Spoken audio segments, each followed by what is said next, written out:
Le livre des secrets de Jean. Cela arriva pendant l'un de ces jours où Jean, frère de Jacques, les fils de Zébédée, était monté à Jérusalem. Alors qu'il était monté au temple, un pharisien du nom d'Arimathie s'approcha de lui et lui dit : « Où est ton maître, celui que tu suivais ? » Jean lui dit : « Il est retourné dans le lieu d'où il était venu. » Le pharisien lui dit : « Ce Nazaréen vous a entraîné dans l'erreur et vous a empli les oreilles de mensonges. Il a fermé vos cœurs et vous a détourné des traditions de vos pères. » Lorsque j'entendis ces propos, je me détournai du temple, me dirigeant vers la montagne, vers un lieu désert. J'étais très affligé en mon cœur et je disais : comment le Sauveur a-t-il donc été mandaté ? Pourquoi a-t-il été envoyé dans le monde par son Père qui l'a envoyé ? Qui est son Père ? Et de quelle nature est cet éon vers lequel nous irons ?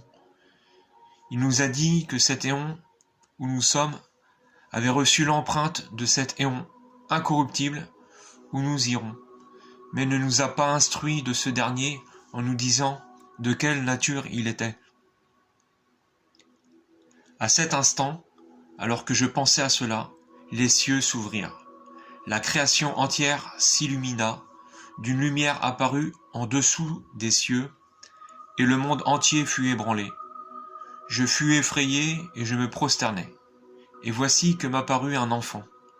Puis il changea d'apparence, prenant celle d'un vieillard, en qui il y avait une lumière. Je regardai, mais sans comprendre ce prodige. S'agissait-il d'une idée aux formes multiples, dans la lumière dont les formes avaient été manifestées les unes par les autres ? Ou bien s'agissait-il d'une idée unique qui aurait un triple aspect ? Cette apparition me dit : « Jean, pourquoi es-tu perplexe et es-tu effrayé ? Tu n'es pas étranger à cette idée, ne sois pas pusillanime. Je suis avec vous en tout temps. Je suis le Père, je suis la Mère, je suis le Fils. Je suis celui qui existe éternellement, celui qui est sans souillure et sans mélange. Je suis venu maintenant t'instruire de ce qui est, ce qui a été et ce qui doit advenir, afin que tu connaisses les choses invisibles comme les choses visibles, et t'instruire aussi au sujet de l'homme parfait.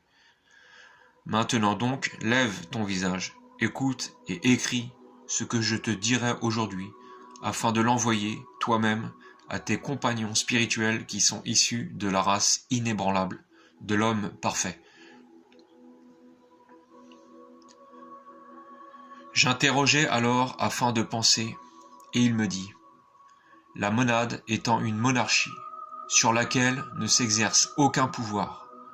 Elle est le Dieu et Père de toutes choses, le Saint, l'invisible, établi au-dessus de toutes choses, établi dans son incorruptibilité, établi dans cette lumière pure que la lumière oculaire ne peut regarder.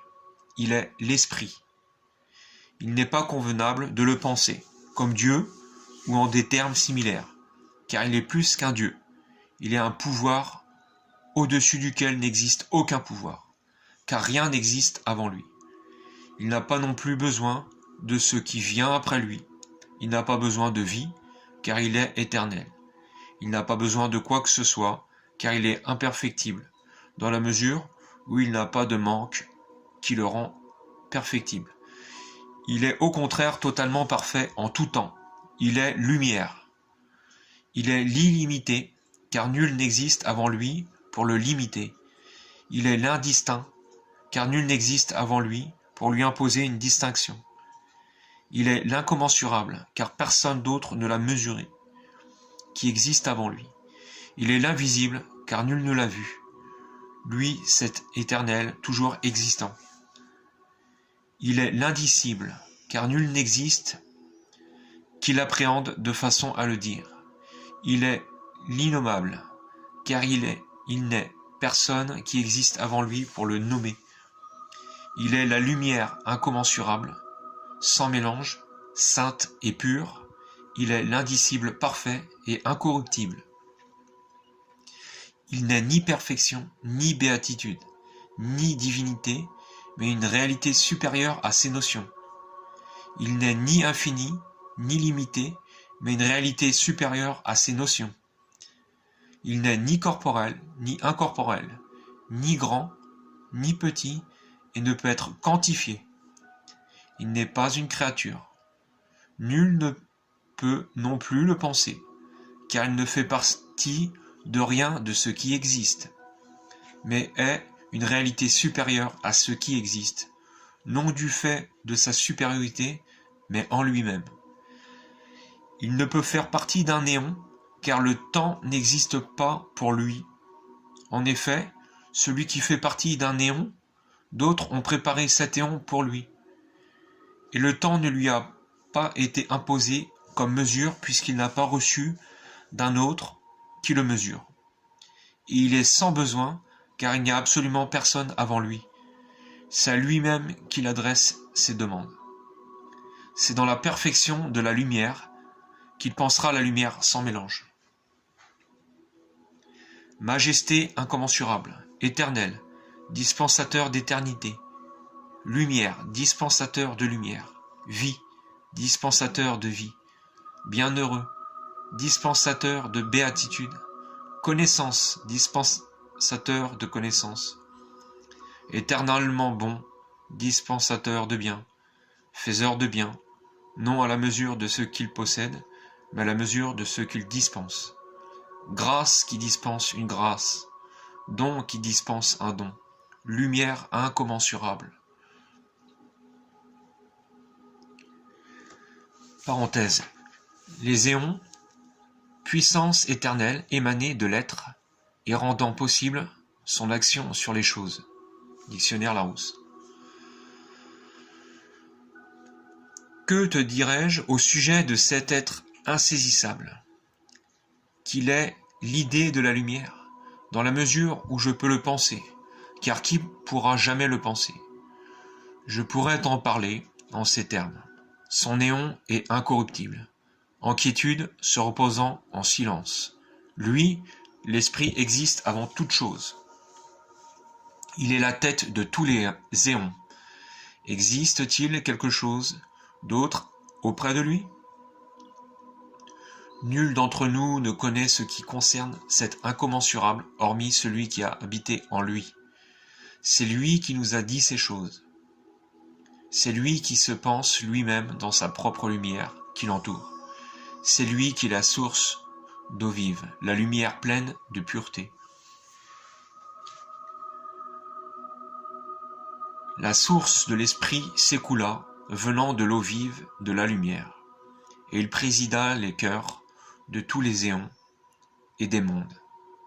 En toutes leurs formes, il pensa sa propre ressemblance en la contemplant dans l'eau de lumière pure qui l'entoure. Et son unique pensée devint réalité, se manifesta et se tint devant lui. Dans le issu du flamboiement de la lumière, telle est la puissance antérieure à toute chose et qui a été manifestée. Telle est la pré-pensée parfaite de toute chose, à la fois lumière, idée de la lumière et ressemblance de l'invisible. Telle est la puissance parfaite, l'éon parfait de la gloire, glorifiant l'esprit pour l'avoir manifesté. Et le pensant, elle est sa première pensée, sa ressemblance. Elle devint un homme primordial, qui est l'esprit virginal. Triple mâle, à la triple puissance, triple nom, triple engendrement, éon non vieillissant, androgyne, sorti de la prépensée de l'esprit. Et Barbelo demanda à l'esprit que lui soit donné une prescience, et il fit un signe d'assentissement. Lorsqu'il eut fait un signe d'assentiment, prescience se manifesta, se tint auprès d'unique pensée, c'est-à-dire de prépensée, pronoia, glorifiant l'invisible, esprit et la puissance parfaite. Barbelo car c'est par son intervention que ces émanations sont venues à l'existence. À nouveau, cette puissance, Barbelo, demanda que lui soit donnée l'incorruptibilité, et il fit un signe d'assentiment. Lorsqu'il eut fait un signe d'assentiment, incorruptibilité se manifesta. Elle se tenait auprès d'unique pensée, Enoia, et de préscience, glorifiant l'invisible, et Barbelo, car c'est par son intervention qu'elle est venue à l'existence. Elle demanda que lui soit donnée la vie éternelle. Il fit un signe d'assentiment. Lorsqu'il eut fait un signe d'assentiment, vie éternelle se manifesta. Et elles se tenaient toutes trois glorifiant l'Esprit, et Barbelo, puisque c'est par l'intervention de celui-ci qu'elles sont venues à l'existence, par la manifestation de cet invisible Esprit. Telle est la pantade des éons du Père, qui constitue l'homme primordial. Telle est la ressemblance de l'invisibilité qu'est Barbelo, associée à unique pensée, Enoia, préscience, incorruptibilité et vie éternelle. Telle est la pantade androgyne qui compose la décade des éons du Père, celle qui constitue le Père inengendré, agénétos.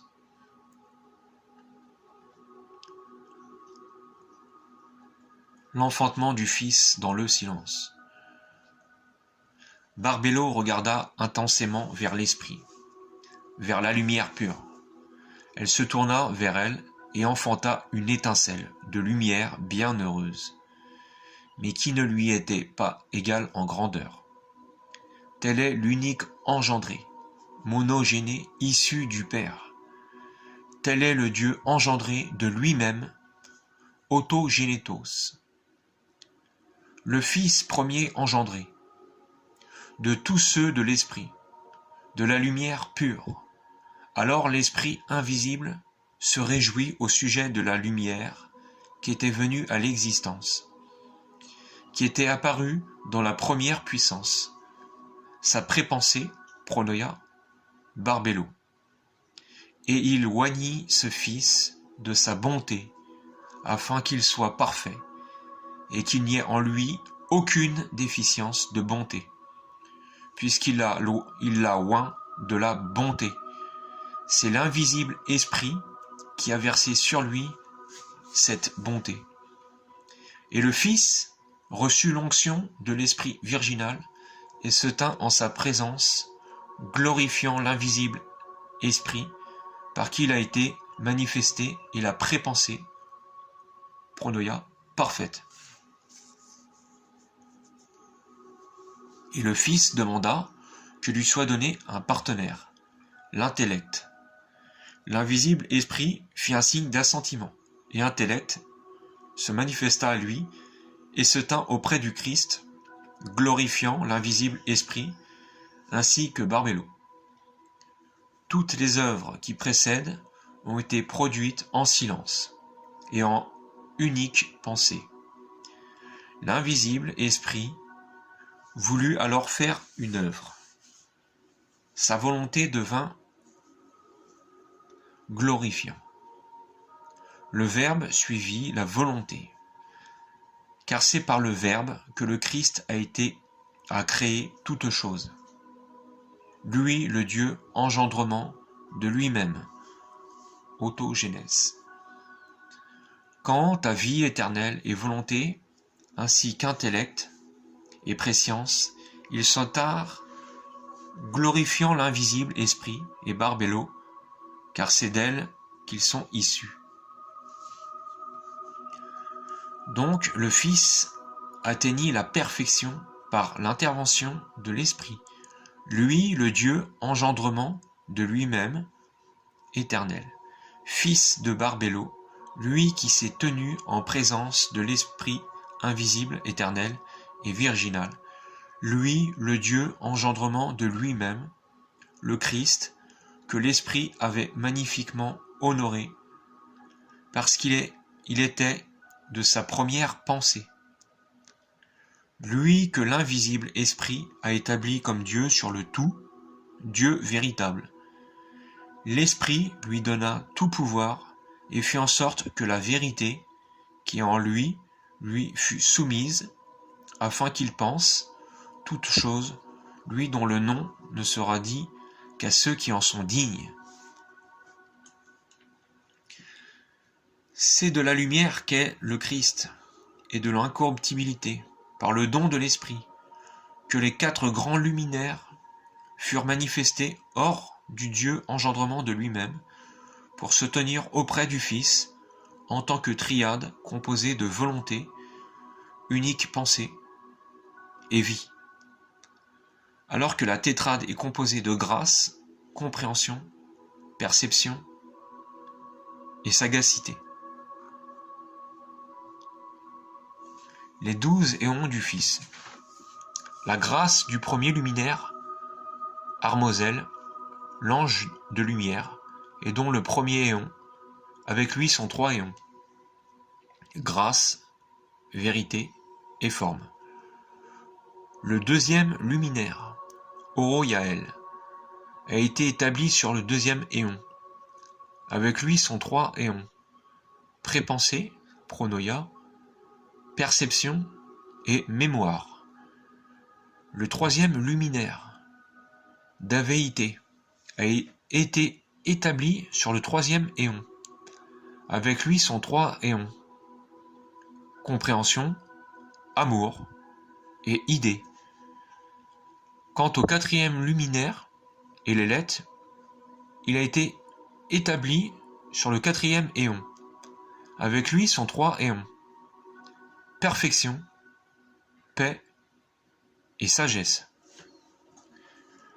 Tels sont les 4 luminaires qui se tiennent auprès du Dieu engendreur de lui-même.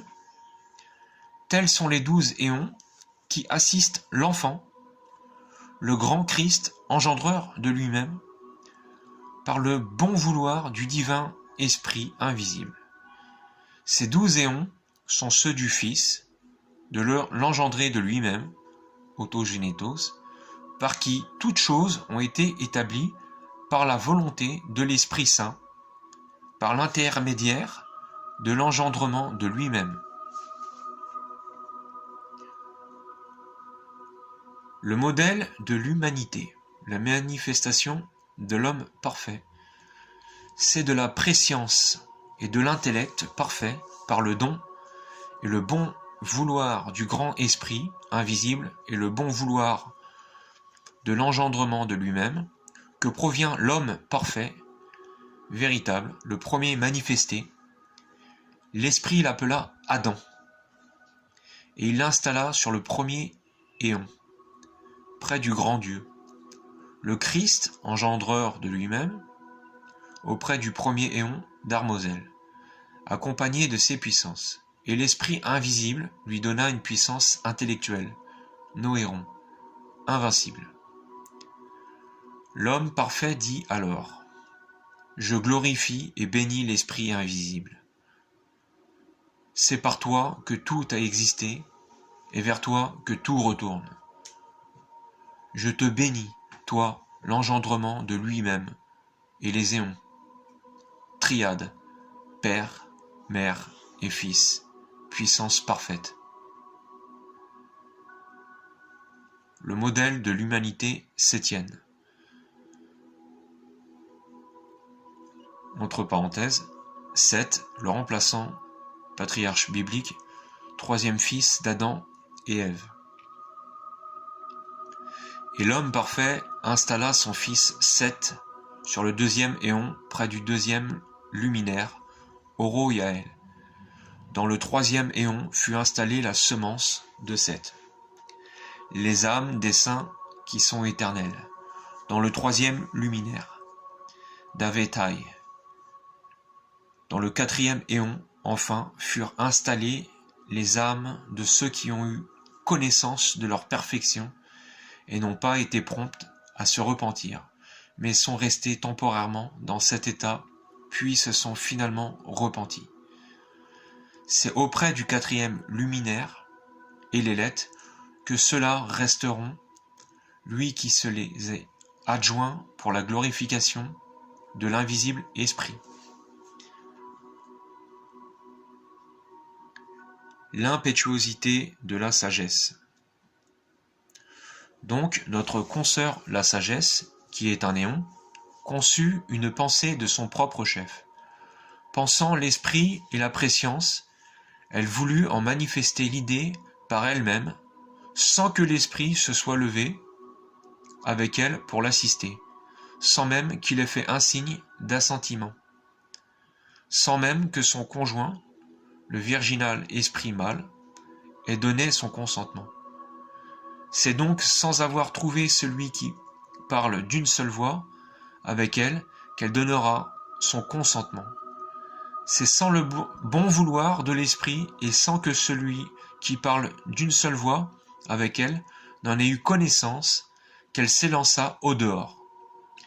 À cause de l'impétuosité qui est en elle, sa pensée ne pouvait être inopérante. Alors son œuvre sortit, imparfaite, laide d'aspect, parce qu'elle l'avait faite sans son conjoint. Et cette œuvre n'était pas non plus à la ressemblance maternelle, mais d'une forme autre. La sagesse installe Yaldabaoth comme démiurge. La sagesse vit à la réflexion que son œuvre était l'empreinte d'une autre forme, avec une face de serpent et une face de lion et des yeux brillants de feu. Alors elle la chassa loin d'elle, hors de ces lieux, afin qu'aucun des immortels ne la voie parce qu'elle l'avait enfantée par ignorance. Elle jumela son œuvre à une nuée lumineuse et plaça au milieu de la nuée un trône, afin que nul ne voie cette œuvre excepté l'Esprit Saint, que l'on nomme Vie, la mère de tous. Et elle lui donna son nom, Yaldabaoth. C'est lui le premier archonte. C'est lui qui déroba une grande puissance à la mer. Yaldabaoth se fabrique son propre éon. Il s'écarte d'elle, s'éloigna du lieu de sa naissance, s'empara d'un autre lieu et se créa un néon flamboyant d'un feu lumineux, celui dans lequel il se tient maintenant. Les puissances du monde inférieur. Alors il s'accoupla avec la folie, Aponoia, qui l'accompagne, et engendra les autorités qui lui sont inférieures. 12 anges affectés, chacun à son éon propre, conformément au modèle des éons impérissables. Et il créa pour chacun des 12 anges 7 anges, et pour ces anges 3 puissances, de sorte que le total de ceux qui lui sont inférieurs est de 360 êtres angéliques, auxquels s'ajoute sa triple puissance conçue à la ressemblance du premier modèle qui existe avant lui. Les noms doubles des 12 premiers anges.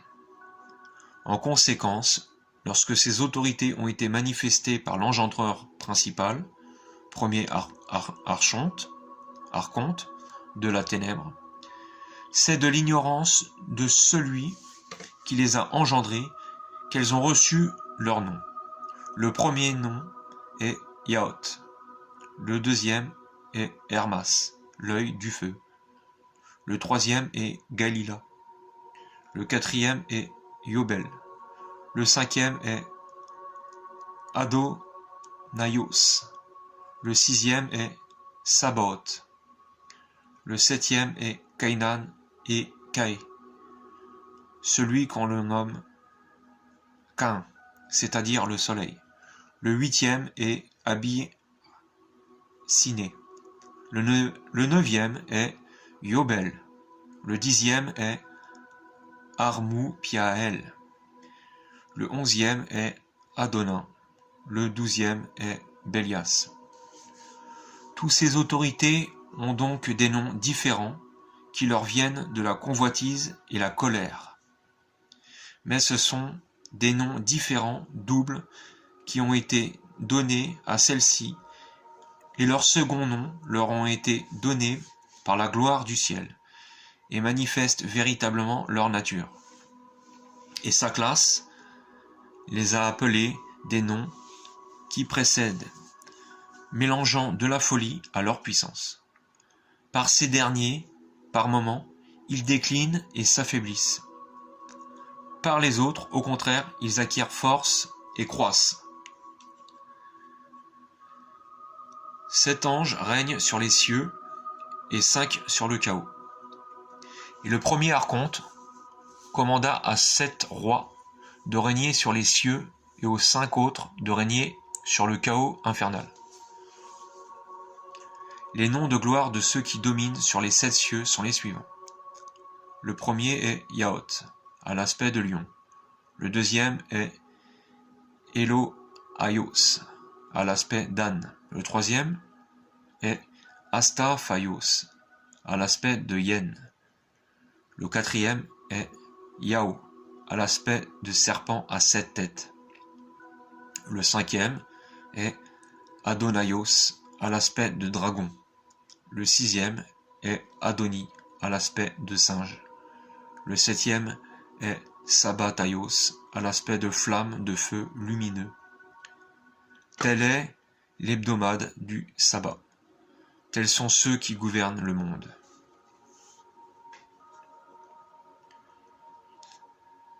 De la hiérarchie du monde archontique. Quant à Yaldabaoth, sa classe, lui qui s'identifie à cette forme multiple, de sorte qu'il se manifeste lui-même en tout visage en fonction de son désir. Il a réparti entre eux une portion du feu qui est sien et de sa puissance, mais de cette lumière pure, de la puissance qu'il a dérobée à la mer. Il ne leur en a pas donné. C'est ainsi qu'il a été pour eux un Christ, à cause de la gloire qui est en lui, et qui lui vient de la puissance de la lumière de la mer. C'est pour cette raison qu'il s'est fait lui-même proclamer Dieu, se montrant ainsi désobéissant envers l'entité dont il était issu. Les noms doubles des 7 puissances. Et Yaldabaoth jumela aux puissances 7 pouvoirs. Par sa parole, ils existèrent, et il leur donna un nom. Il installa les puissances en commençant par le haut. Le premier pouvoir, donc, est prépensé, auprès de la première puissance, Yaot. Le deuxième est divinité, auprès de la deuxième, Elohaios. Le troisième est messianité, auprès de la troisième, Astaphaios. Le quatrième est jalousie, auprès de la quatrième, Yao.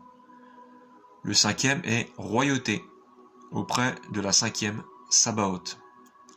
Le sixième est compréhension, auprès de la sixième, Adoni. Le septième est sagesse, auprès de la septième, Sabbataios. Ces puissances possèdent un firmament correspondant à chaque ciel, et un néon conçu à la ressemblance des éons primordiaux sur le modèle des immortels. Le blasphème de l'archonte. Yaldabaoth vit donc la création qui est au-dessous de lui, ainsi que la foule des anges qui sont au-dessous de lui et sont issus de lui. Il leur dit : « Je suis un Dieu jaloux, en dehors de moi il n'en existe point d'autre. » Par là, il signifie aux anges qui sont au-dessous de lui qu'il existe un autre Dieu, car s'il n'en existait pas d'autre, de qui serait-il jaloux ? La sagesse portée. La mer commença alors à être portée, car elle perçut que sa déficience était due au fait que son conjoint n'avait pas été en accord avec elle, lorsqu'elle s'était assombrie en perdant sa perfection. Et moi, Jean, de dire, ô Christ, que signifie elle fut portée? Lui, alors rit et dit, penserais-tu que ce soit dans le sens où l'a dit Moïse, elle était portée au-dessus des eaux? Non, mais voyant le mal et la révolte qui adviendrait de par son fils, elle se repentit, et faisant un va-et-vient dans la ténèbre de l'ignorance, elle commença à avoir honte. Elle ne s'aventure pas à l'extérieur, mais fait un va-et-vient. Son aller et sa venue, c'est ce que signifie être porté. Sagesse est placée dans le 9e éon.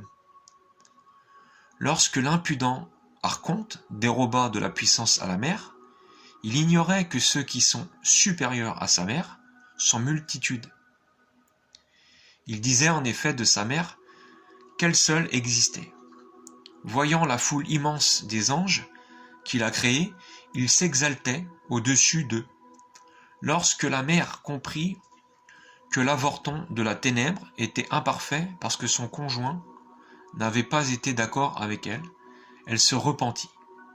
Elle versa d'abondantes larmes. Alors son conjoint entendit la prière de sa repentance.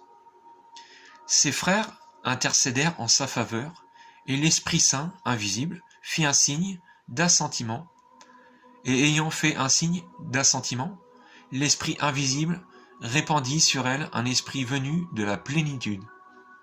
Son conjoint descendit vers elle, afin de redresser ses déficiences. C'est avec circonspection qu'il voulut redresser ses déficiences. Aussi, ce ne fut pas dans son propre éon qu'elle fut replacée, mais, à cause de l'ignorance extrême qu'elle a manifestée, elle se trouve dans le 9e éon jusqu'à ce qu'elle ait redressé sa déficience. Manifestation de l'homme primordial. Et une voix parvint à Sagesse qui disait, il existe l'homme et le fils de l'homme. Le premier archonte, Yaldabaoth, entendit la voix, mais pensait que celle-ci ne venait pas d'en haut. Alors le Père Saint et Parfait, l'homme primordial, les instruisit sur lui-même en prenant la forme d'un homme. Le bienheureux leur manifesta son idée et leur conta, entier, des 7 puissances, se pencha et vit dans l'eau l'empreinte de la ressemblance. La création de l'homme psychique. Les puissances se dirent les unes aux autres, créons un homme qui soit à la ressemblance de Dieu et à l'apparence. Elles créèrent leur œuvre par une action conjointe avec toute leur puissance. Elles modelèrent d'une part un modelage d'après elles-mêmes, et chacune des puissances, et à partir de la puissance, créèrent d'autre part l'âme. Elles créèrent cette âme d'après la ressemblance qu'elles avaient vue, comme une imitation de celui qui existe depuis le commencement, l'homme parfait. Elles dirent, nommons-le Adam afin que le nom de celui-ci et sa puissance deviennent pour nous lumière. L'homme psychique est à la ressemblance des puissances. Et les puissances procédèrent en commençant par l'intérieur. La première, divinité, ce qu'elle fit est une âme d'os. La deuxième, messianité, une âme de nerf. La troisième, jalousie, une âme de chair. La quatrième, prépensée, pronoia, une âme de moelle, et qui constitue toute l'organisation du corps. La cinquième, royauté, une âme de sang. La sixième, compréhension, une âme de peau. La septième, sagesse, une âme de cheveux. Et c'est ainsi qu'elles organisèrent le corps entier. Alors leurs anges les assistèrent et réalisèrent, à partir de ce qui avait été précédemment préparé par les puissances, comme support de l'âme, l'ordonnancement harmonieux des membres, et c'est ainsi que fut créé le corps entier, mis en ordre par la multitude des anges dont je t'ai parlé précédemment. Ce corps demeura inerte un long moment, car les 7 puissances ne purent le mettre debout, pas plus que les 360 autres anges qui avaient procédé à l'ordonnancement des membres. La puissance de la mer, dérobée par les puissances, est donnée à Adam. Alors la mer voulut reprendre la puissance qu'elle avait donnée à l'archonte. Fruit de son impétuosité, elle sortit en innocence et adressa une supplique au Père de tous dont la miséricorde est abondante, au Dieu de lumière. Et il envoya par décision sainte l'engendrement de lui-même, autogénèse, et les 4 luminaires, sous l'apparence d'anges, du premier archonte. Ils lui prodiguèrent des conseils dans le but d'extirper de lui la puissance de la mer. Ils lui dirent : souffle dans son visage de l'esprit qui est en toi, et l'œuvre se mettra debout.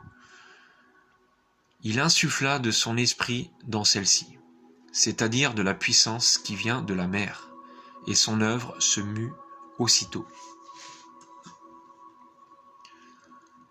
Alors le reste des autorités fut jaloux de Yaldabaoth, car c'était par elle toute que l'homme avait existé, et elles donnèrent à celui-ci leur propre puissance.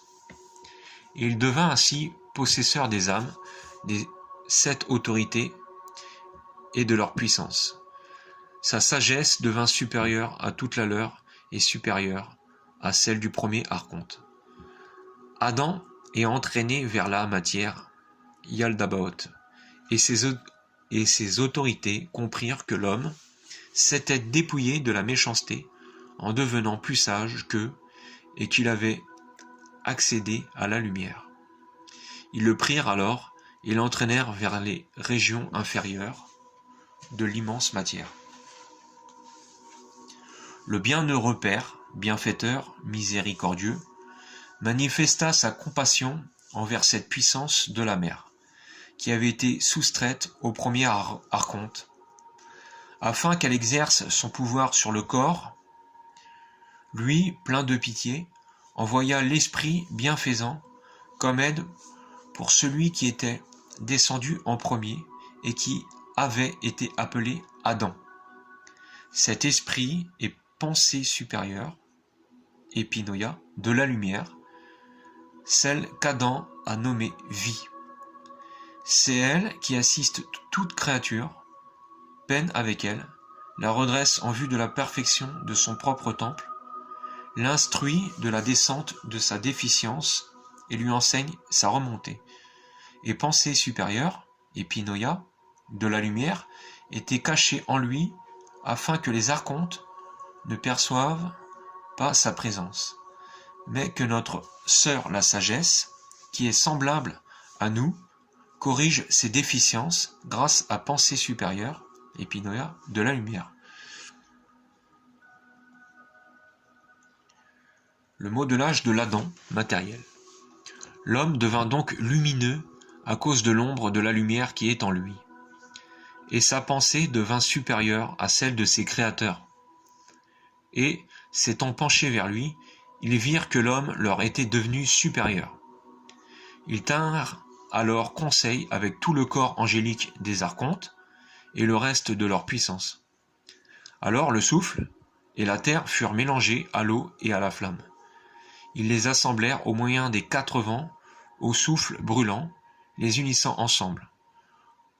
Provoquant une grande confusion, ils introduisirent l'homme à l'ombre de la mort.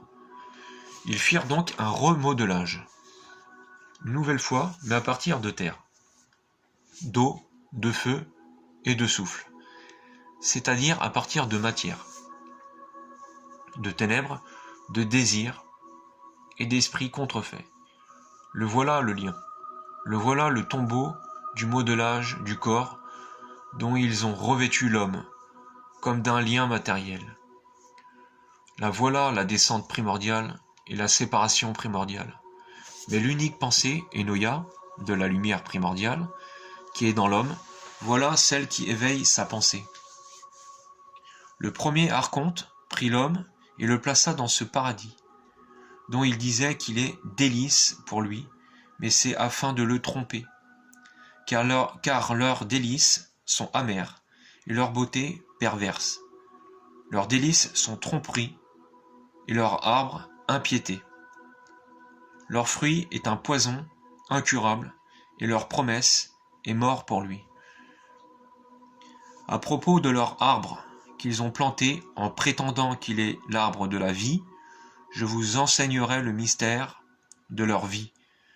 Ce mystère, c'est l'esprit contrefait, envoyé par eux afin d'égarer l'homme, de sorte qu'il ne pense pas sa perfection. Cet arbre est ainsi fait. Sa racine est amère. Ses branches sont ombre de la mort. Son feuillage est haine et tromperie. Son huile est onction de perversité et son fruit désir de la mort. Sa semence ne s'abreuve que dans obscurité. Ceux qui goûtent à cet arbre, leur lieu d'habitation est l'Hadès. Quant à l'arbre qu'ils disent être pour connaître le bien et le mal, c'est la pensée supérieure, épinoïa, de la lumière.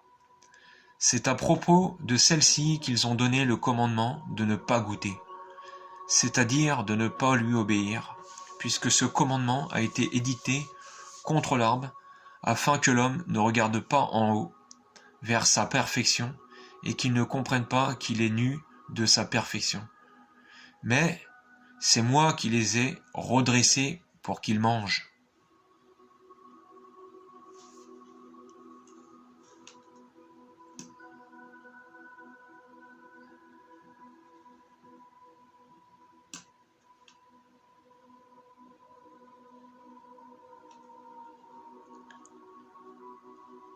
Quel est le rôle du serpent?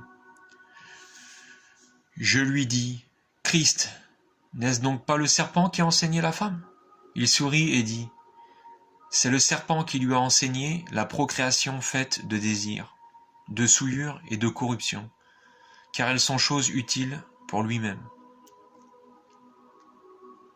Et le premier archonte sut que pensée supérieure de la lumière ne lui obéirait pas parce qu'elle était plus intelligente que lui.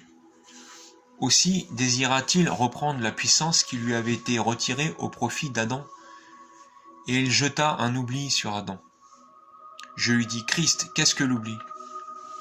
Alors il me dit, ne l'interprète pas comme le dit Moïse. Il l'a fait dormir. Mais comprends qu'il voilà le sens d'Adam d'un voile et l'appesantit d'insensibilité.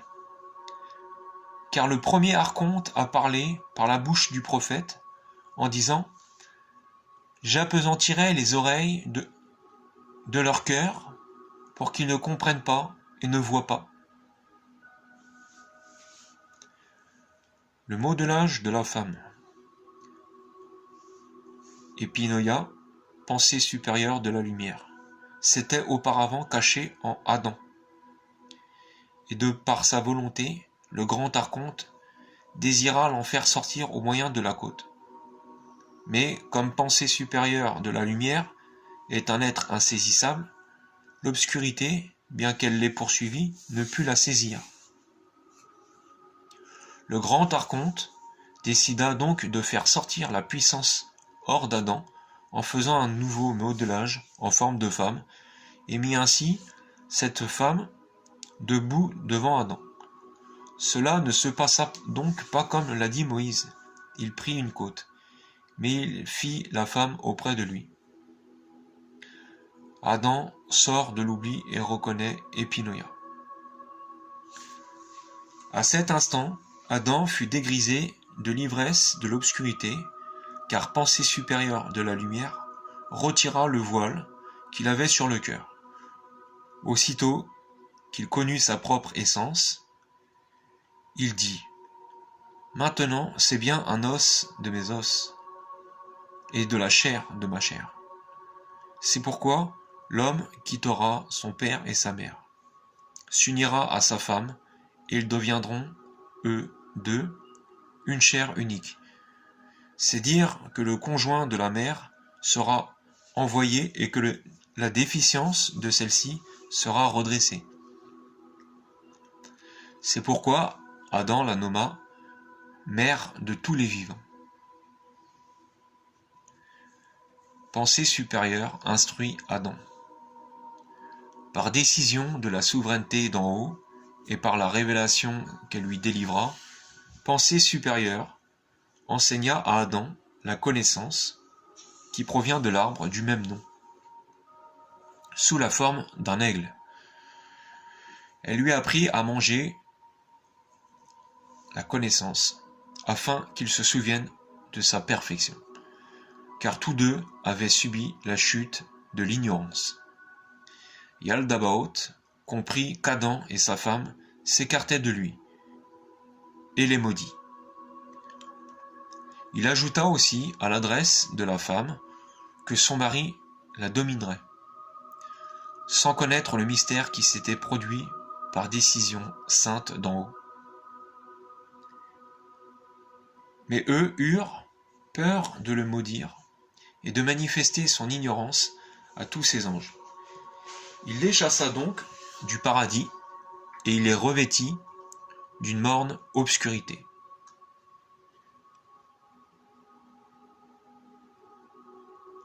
Caïn et Abel.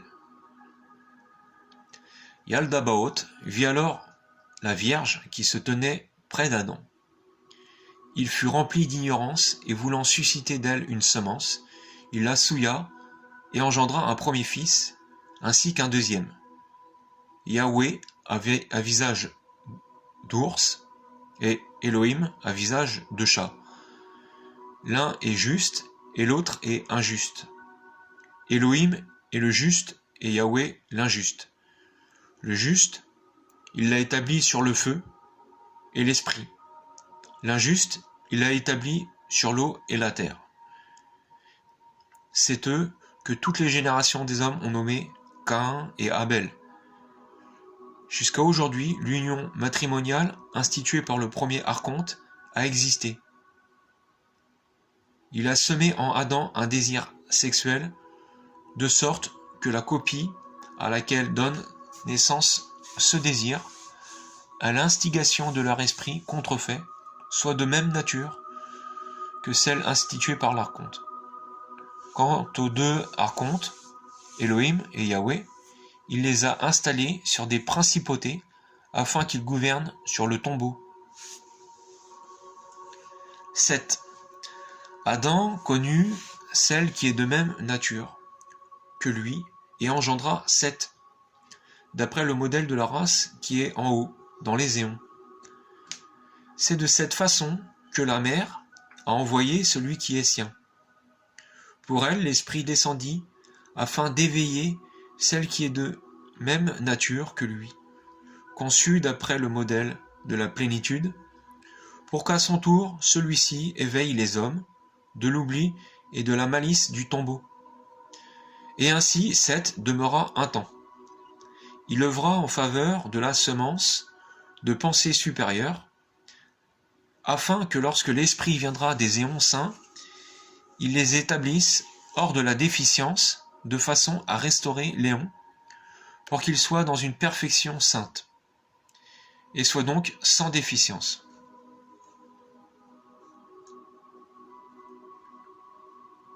Le sort du parfait. Je dis alors, Christ, les âmes de tous les humains vivront-elles dans la lumière pure ? Il me dit, tu es parvenu à penser des choses importantes, qu'il est difficile de dévoiler à d'autres qu'à ceux qui appartiennent à cette race inébranlable. Ceux sur qui l'esprit de vie vient après qu'ils se soient unis à la puissance, seront sauvés et parfaits et seront dignes de monter vers ces grands luminaires. Ils seront en effet dignes d'être purifiés, là-haut de tout mal et des attirances de la perversité, puisqu'ils ne se sont appliqués à rien d'autre qu'à promouvoir ce rassemblement incorruptible. Ils se souciaient de celui-ci sans colère, ni jalousie, ni crainte, ni désir, ni avidité. Ils n'étaient affectés par aucune de ces passions, ni par aucune autre, mais seulement par la chair, pendant qu'ils s'en servent, guettant le moment où ils en sortiront et seront reçus par les contrôleurs dans la dignité de la vie éternelle, incorruptible, et de l'appel. Endurant tout, supportant tout, pour mener à son terme le combat et hériter de la vie éternelle. Je dis Christ, si elles n'ont pas accompli cela, qu'adviendra-t-il des âmes vers lesquelles la puissance et l'esprit de vie seront descendus afin de les sauver? Il me dit, celles en lesquelles cet esprit entre, en tout état de cause, vivront, car elles sont hors d'atteinte du mal. La puissance entre en effet en tout homme, car sans elle, il ne pourrait tenir debout. C'est après que l'homme ait été engendré que lui est amené l'esprit de vie. Lorsque ce vigoureux esprit de vie est venu, il fortifie la puissance, c'est-à-dire l'âme, et elle ne s'égare plus vers le mal. Mais au contraire, ceux dans lesquels l'esprit contrefait descend sont attirés par celui-ci et tombent dans l'erreur. Je dis alors, Christ, les âmes de ceux-ci, lorsqu'elles sortiront de la chair, où iront-elles? Il rit et dit, vers un lieu destiné à l'âme, c'est-à-dire à la puissance qu'il a emportée sur l'esprit contrefait. Cette âme est forte. Elle fuit les œuvres mauvaises et, grâce à l'incorruptibilité, protection, elle est sauvée et accède au repos des éons. Je dis alors, Christ, ceux qui n'ont rien connu, qu'en est-il de leur âme? Où iront-elles? Il me dit, un esprit contrefait a multiplié les pressions contre celles-ci quand elles ont trébuché et par cette méthode, il accable leur âme, l'oriente vers les œuvres mauvaises et l'entraîne dans l'oubli. Ainsi, après qu'elle se soit dénudée, l'esprit contrefait la livre aux autorités qui relèvent de l'archonte.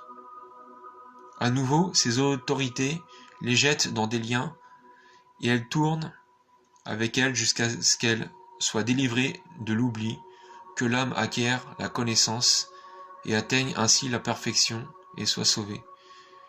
Je dis alors, Christ, comment l'âme peut-elle devenir petite, de plus en plus petite, et retourner dans le sein de la mère ou de l'homme?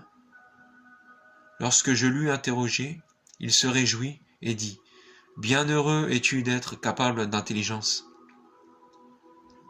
C'est dans ce but de les délivrer que ces âmes sont remises à l'autre âme que l'esprit de vie habite. En faisant route avec elle et en lui obéissant, elle est sauvée sans qu'elle ait besoin de retourner dans une autre chair. Je lui dis, Christ, ceux qui ont accédé à la connaissance, puis se sont détournés, que deviennent leurs âmes? Il me dit, elles iront vers le lieu dans lequel les anges de la pauvreté reconduisent ceux pour qui la repentance n'est pas venue, et ils y seront gardés en vue du jour de leur châtiment. Quiconque a blasphémé l'Esprit Saint sera torturé dans un châtiment éternel. Je dis alors, Christ, d'où est venu l'esprit contrefait? Il me dit, après que la mère, riche en miséricorde, assistée de l'Esprit Saint, miséricordieux, qui a peiné avec nous en tant que pensée supérieure de la lumière, unie à la semence, eût éveillé la pensée des hommes de la race de l'homme parfait. Lumière éternelle, le premier archonte apprit que cet homme avait été transféré dans les hauteurs de leur sagesse. Il voulut s'approprier leur plan de salut. Du fait de son ignorance, il ne savait pas qu'ils sont plus sages que lui. Le premier archonte élabora un plan avec ses puissances. Ils engendrèrent fatalité et lièrent au moyen de mesures, de temps et de moments, les dieux des cieux, les anges, les démons et les hommes, afin que tous soient pris dans le lien de cette fatalité qui règne sur chaque chose. Dessein mauvais et pervers. Le déluge. Et le premier archonte se repentit à propos de tout ce qui était venu à l'existence par son action. Il tint conseil en vue de provoquer un déluge sur tout l'édifice humain. Mais la grandeur de prépensée, pensée supérieure de la lumière, en instruisit Noé, qui l'annonça aux hommes. Mais ils ne le crurent pas. Cela ne se passa pas comme Moïse l'a dit. Il se cacha dans une arche. Mais pensée supérieure le mit à l'abri dans un lieu. Ce n'est pas seulement Noé, mais aussi des hommes de la race inébranlable qui allèrent vers un lieu. Ils se mirent à l'abri au moyen d'un nuage de lumière. Et Noé connut la souveraineté d'en haut, lui et ceux qui sont avec lui dans la lumière, qui avait brillé pour eux parce que la ténèbre s'était répandue sur toute chose sur la terre. L'archonte élabora un plan avec ses anges. Ils envoyèrent leurs anges vers les filles des hommes, afin de susciter d'elles une progéniture, pour leur plaisir. Et, n'y étant pas parvenus la première fois, ils prirent tous la décision de faire l'esprit contrefait en se remémorant l'esprit qui était descendu. Alors les anges changèrent leur propre apparence en celle de leurs époux, afin que, passant pour leurs époux, ils remplissent celle-ci de l'esprit qui leur est associé dans la ténèbre qui provient du mal. Ils leur apportèrent de l'or, de l'argent, des présents et des métaux de bronze et de fer et de toutes sortes.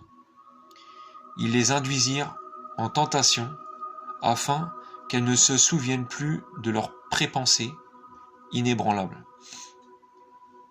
Ils les possédèrent et elles enfantèrent des fils issus de la ténèbre, issus de leur esprit contrefait. Cet esprit ferma les cœurs de ces fils et ils devinrent durs de la dureté même de l'esprit contrefait jusqu'à maintenant.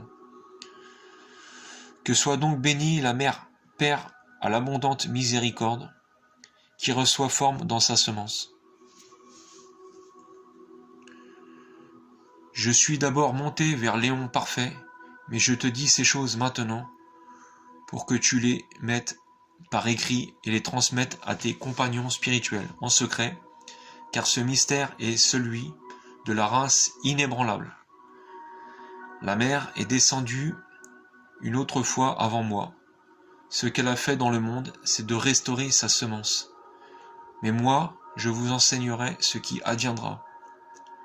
En effet, je t'ai transmis ces choses pour que tu les écrives et qu'elles soient conservées en sécurité. Il me dit alors, maudit soit quiconque échangera ses écrits contre un présent, contre de la nourriture, de la boisson, un vêtement ou autre chose du même genre. Aussitôt, après avoir confié ce mystère à Jean, le Christ devint invisible pour lui. Alors celui-ci vint vers les disciples, ses compagnons, et commença à leur dire les paroles qui lui avaient été dites par le Sauveur. La révélation secrète de Jean.